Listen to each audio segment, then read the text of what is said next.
I'm Brittany Lewis, a breaking news reporter with Forbes. Joining me now is Gregory Brew, analyst with Eurasia Group. Gregory, thank you so much for joining me once again. Thanks for having me back, Brittany. As we sit here, we are continuing to see escalating tensions in the Middle East.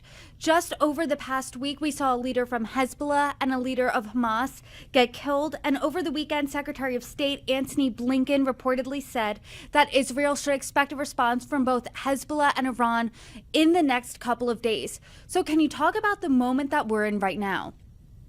Certainly. So, to put it very simply, it's been a bit of deja vu between what's happening now and what happened in April following the Israeli strike against the Iranian consulate in Damascus. That was a very significant provocation that pushed Iran to attack Israel directly for the first time ever. And the Israeli assassination of Ismail Haniyeh, the leader of Hamas in Tehran last week, will very likely push Iran to do something very similar to what it did in April. In other words, what we can expect is another direct strike against Israel from Iran that is also likely to incorporate Hezbollah, Iran's ally in Lebanon, as well as other groups in Iran's so-called Resistance Front coalition. Now, the attack hasn't come yet. The Iranians are clearly taking their time, they're positioning their assets, they're coordinating with their allies, but it could come as early as tonight or potentially later this week.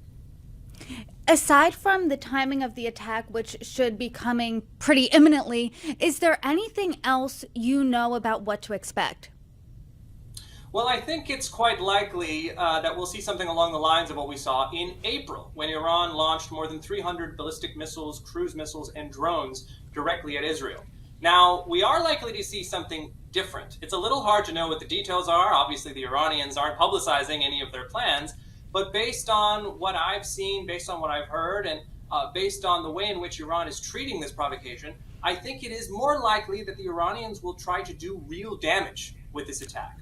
The assault in April was telegraphed. It was launched in such a way that gave Israel, the United States, and regional states plenty of notice. So most of the missiles and drones were shot down. There was also no action from Hezbollah or other Iranian groups. The attack in April was largely a demonstration, a show of force by Iran designed to restore deterrence. This time, it's probably going to be different. The Iranians are more likely to fire either more missiles and drones or to launch projectiles with less notice in an attempt to get through Israeli and U.S. air defenses. They will likely try to cause real damage to Israel. I think if they cause civilian casualties, that would be a significant escalation that would likely drive Israel and potentially even the United States to retaliate. I don't think Iran wants a regional war right now. I don't think they're inviting escalation, but I do think they are compelled, they have felt compelled, based on the Israeli provocation, to issue a significant retaliation, one that goes beyond what they did in April.